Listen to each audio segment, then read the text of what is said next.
ഇത് ഇങ്ങനെ മണ്ണ് കലങ്ങി പോകുന്നതുകൊണ്ടായിരിക്കും ചോക്ലേറ്റ് റിവർ എന്നറിയപ്പെടുന്നത്.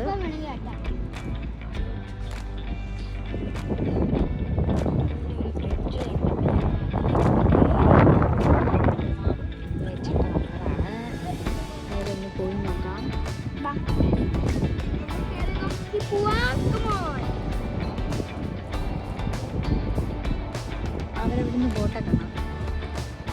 നമുക്കിവിടെ മുതലുണ്ടോന്ന് പോലും അറിഞ്ഞൂടാ. ഇവിടെ മുതലൊന്നുമില്ല, പക്ഷെ ആഴമുണ്ട്. ഇല്ല, ആഴമുണ്ട്. നമുക്ക് അപ്പോ ബ്രിഡ്ജിലോട്ട് പോവാം. നല്ലൊരു ബ്രിഡ്ജ് കാണുന്നുണ്ട്. അപ്പോൾ ഈ ബ്രിഡ്ജിൽ കൂടെ കയറി പോകണം. വെറുതെ ഇങ്ങനെ അങ്ങോട്ടേക്കും ഇങ്ങോട്ടേക്ക് തേരാപ്പാര നടന്നപ്പോൾ ഒരു വീഡിയോ എടുത്തു, അത്രേ ഉള്ളൂ.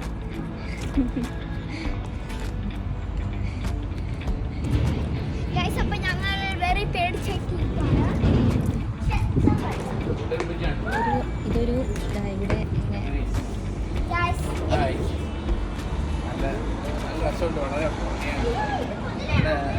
ഏതാ അത് കല്ല, മുതലേ അല്ല. അങ്ങ് വാ, അവിടെ മുതലില്ലെങ്കിൽ പോരെ. കല്ല് കല്ല് പോരെ.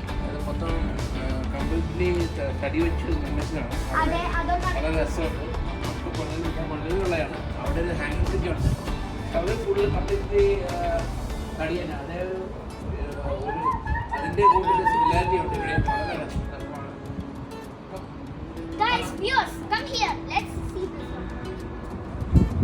ഇവിടെ നല്ല മെൽറ്റഡായിട്ട് പോകുന്നത് പോലെയാണ്. നല്ല ഭംഗിയുണ്ട്.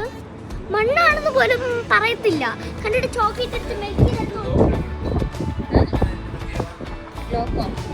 ചാടാതിരിക്കാനാ? അല്ല അല്ല, അതാരാണ്ട് എഴുതി വെച്ചിരിക്കുന്നത്. ചാടാതിരിക്കാനാണ്.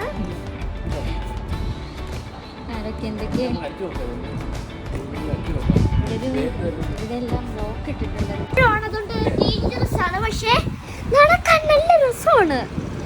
അത്രേ ഉള്ളൂ. ഇത് ജസ്റ്റ് ഒരു ചോക്ലേറ്റ് വ്യൂവിൻ്റെ ചോക്ലേറ്റ് ലേക്കിൻ്റെ വ്യൂ ആണ്. ആക്ച്വലി ഒരു കാര്യം പറഞ്ഞാൽ, നിങ്ങൾ ഇവിടെ വരുവാണെങ്കിൽ ചോക്ലേറ്റ് ആണെന്ന് പറഞ്ഞ ബോട്ടിലൊക്കെ എടുത്ത് മുക്കിയെടുത്ത് കുടിക്കല്ലേ.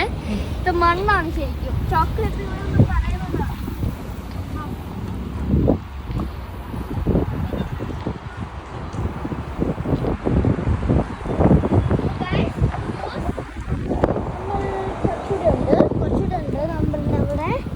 നമുക്കപ്പോൾ ബാക്കി ഇതിനകത്ത് പോവാം. ബാലു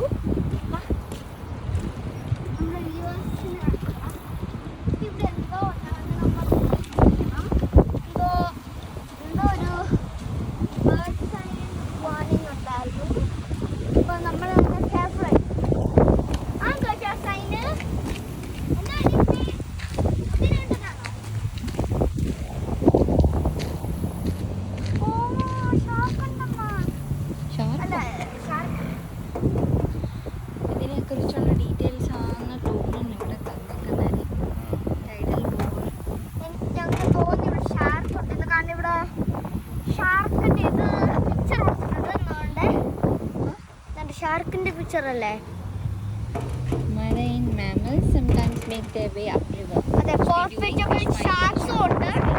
ഷാർക്ക് ഉള്ളോട്ട് കെയർഫുൾ ആയിരിക്കണം. ഓക്കെ, അത്ര മാത്രമേ ഉള്ളൂ. പേടിക്കേണ്ട ആവശ്യമില്ല. ജസ്റ്റ് ബിക്കോസ് അത് ഷാർക്ക് തന്നെ ആവണമെന്നില്ല. It might be shark. Okay, അപ്പോൾ ഗൈസ് പേടിക്കേണ്ട ആവശ്യമില്ല. Just be careful. ആരോടാ പേടിക്കേണ്ടെന്ന് പറയുന്നത്? പേടിക്കേണ്ട ആവശ്യമില്ല. നമ്മളല്ലേ ഇവിടെ നിൽക്കുന്നത്, നമ്മളല്ലേ പേടിക്കണ്ടേ? കെയർഫുൾ മാത്രമായാൽ മതി. ഒരു കുഴപ്പമില്ല. ഇവിടെ കെയർഫുൾ ആവണം. എത്ര ഇങ്ങനെ നമ്മളെ